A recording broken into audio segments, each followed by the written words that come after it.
The government's delayed immigration bill is due to be published soon, but we know the plan remains to get net immigration down to the tens of thousands. Latest figures show immigration at nearly 250,000. So, quite a task for the new Immigration Minister, Caroline Nokes, who joins me in the studio. Ms Nokes, very good morning to you. Congratulations on the new job. Thank you very much, Neil. Good morning. You've certainly hit the ground running. A new memorandum of understanding signed with the Indian government to help return criminals, return illegal migrants. Explain a little bit of the thinking. Well, that's been an MOU that was started by my predecessor, and we've had the Indian Minister, Kiran Rijiju, over this week, talking to him and indicating the support of both governments for the MOU. That's going to be signed formally by the Prime Minister and Prime Minister Modi in April when he is over here. But really important that we have in place the mechanisms so we can speed up the returns of people who shouldn't be here, and share information with one of our allies about criminal records, fingerprints, identity, so that we can make it a much smoother process. Still, clearly the most pressing issue for any immigration minister is net migration. 2010, 2015, 2017, we had a Conservative manifesto promise to bring it down to the tens of thousands. Are you finally the Conservative to fulfil that promise? I think we've done a good job so far. My predecessor as Immigration Minister, the current Home Secretary, and of course her predecessor as Home Secretary, have set the direction of travel. We're seeing the trajectory headed in the right direction.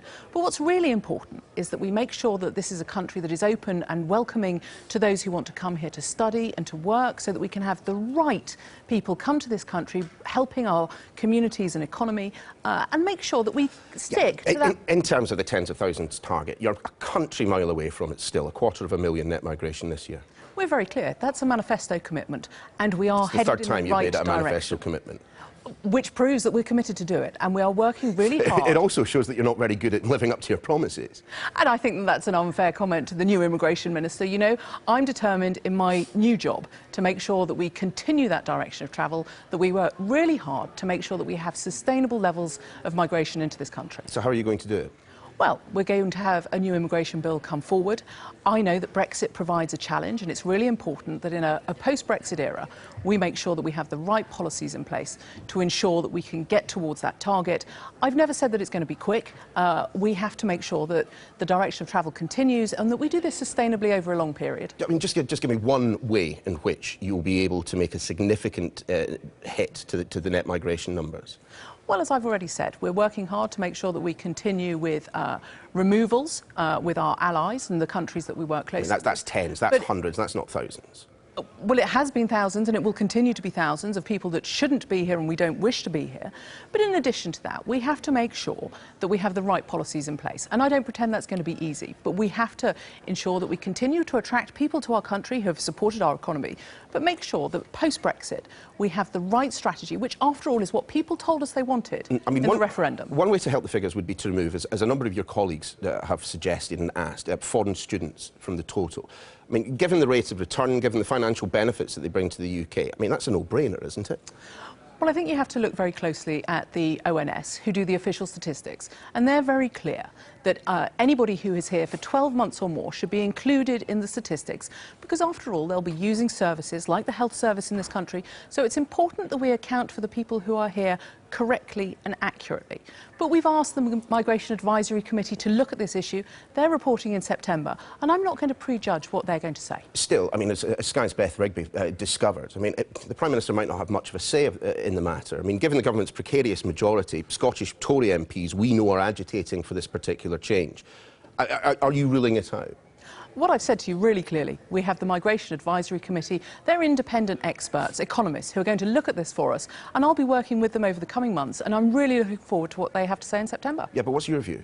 Well, my view is, and I've told you the position that the ONS insists on those who are here for more than 12 months being included. So it's right that we stick by that. We can't be seen to fudge statistics, and that's the last thing I want to do. What I want to do is to work with the MOC to get the right solutions. Speaking of Scottish Conservatives, just want to show you a little tweet that came to my attention today. It's just going to be over your shoulder, I think.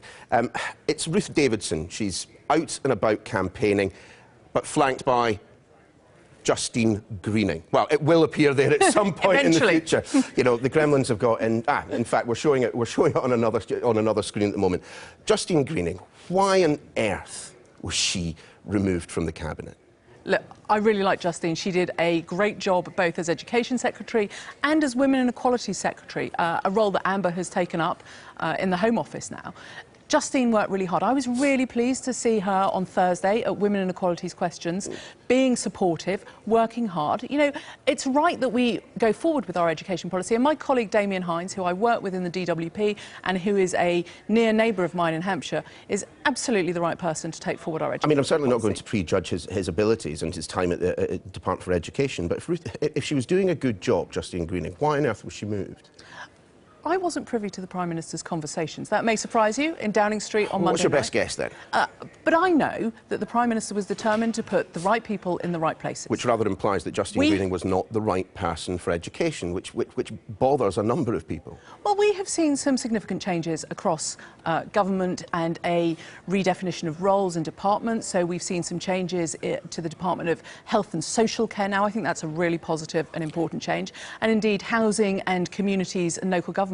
I think really stressing the Prime Minister's commitments on health and social care and indeed on housing, making them foremost in the Cabinet. Look, I don't decide the reshuffles. The Prime Minister does that. And I think the reshuffle that we saw this week was really positive about promoting women, about promoting people from BAME backgrounds. Into government, not into the Cabinet. Well, we've got more women attending Cabinet than previously. We've got more ministers from a BAME background, and that's really important. We are a modern Conservative Party that looks like the country that it represents. I mean, the suggestion from commentators, Ian Martin, one of them, he described the reshuffle yesterday as rubbish. I mean, the contention that some people are making is people like, for example, Rory Stewart, Dominic Raab, the next generation who really had an expectation of being promoted to Secretary of State rank, that they weren't. They were ignored so that they didn't have any cabinet experience this year, deliberately handicapping them just in case they wanted to run for the leadership this year or next. Well, I think that's absolute nonsense. And there have been some great people promoted to Cabinet. My colleague Claire Perry, for example, Damien Hines, who I've already mentioned. But, you know, we've seen a raft of changes at Minister of State level, and that's not a junior level at all. People like Caroline Dinage promoted.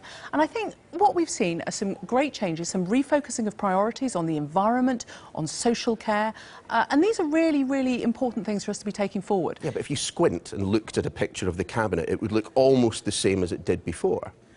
Well, I would disagree with that, and let's face it, I was one of the new faces around that table. Me and Claire Perry and Matt Hancock, all changes. Damien was sitting at the other end of the table.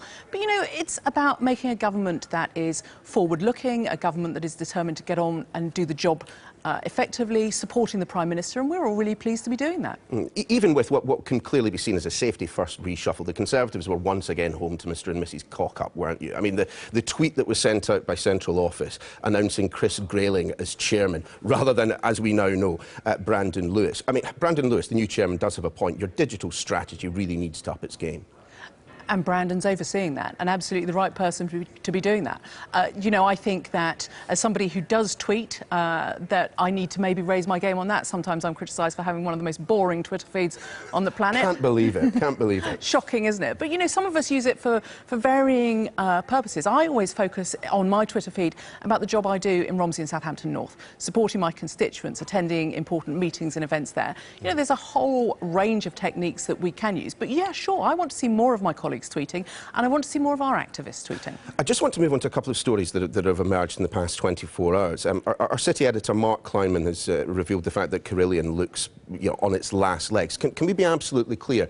The government is not about to bail out Carillion in the way in which it did with the banks. So the government's been working really closely with Carillion and met Carillion's lenders, and is determined to work as closely as we can to make sure that not only are there contingencies in place, but that we are absolutely prepared and know what the proper situation and picture is.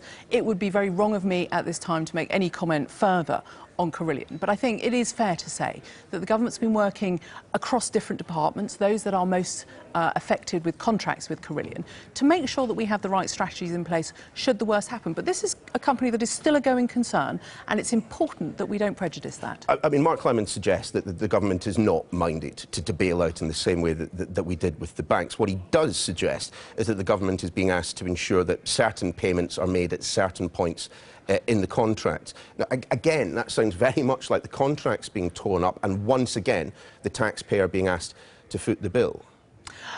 I'm not going to comment on specifics of the many contracts that government has with Carillion, but it's really important to know and to reassure viewers that the government has worked closely with Carillion and its lenders to put in place the necessary contingency strategies should the worst happen. But as I've said, this company is a going concern. Donald Trump and the visit that never was, would you have welcomed him with open arms? I think it's really important for our relationship with the United States that the President be afforded an invitation for a state visit. We work really closely with the United States. They're our closest ally. We share information with them. We trade with them. So, of course, the President of the United States should come here and we should give him a good welcome. So it's a failure on the part of the Foreign Office to make it happen? Well, President Trump has clearly made his own decision about whether he wishes to come for the opening of their new embassy. No one is suggesting that he doesn't know his own mind, but the Foreign Office have failed, haven't they? No, I don't think they have failed. There was never a date set for the visit, and I think it's important to reflect on that. And I'm sure that he will come here, and we will accord to the President of one of our closest allies absolutely the welcome that he deserves. And when will that happen? I mean, the problem is this. It does rather seem that the President of the United States has been put off attending meetings here in London, be it a state visit or otherwise, because of the Mayor of London. Well, the message that he's getting from the government of the United Kingdom is that we want him to come here, we want to continue our relationship with the United States that is so important to us. And indeed, as we move towards Brexit, we need to be having welcoming relationships with many, many countries across the globe, and we want people to come here and know that Britain is open for business. And while we have you, I mean, the new Justice Secretary has asked that government lawyers look again at the parole board decision regarding John Worboys, to investigate the possibility of a judicial review. Why? Well, I think it's absolutely the right thing to do for the victims of this individual, and we know from the media coverage that we've seen how hurt and angry they are. So I'm really pleased that David Gauke has asked his officials to look at the possibility of a judicial review. Further than that, to look at what happened here with the parole board and whether there is anything that needs to be reviewed or changed. But I think we have to first and foremost think of those victims, and it's horrendous for them that he should be out in less than a decade, and I absolutely understand their feelings on this, so I'm wholly supportive of the proposals that David Gauke's making. Caroline Nokes, many thanks for joining us, and I don't know if it's too late, but Happy New Year anyway. Thank you very much. Good to be here.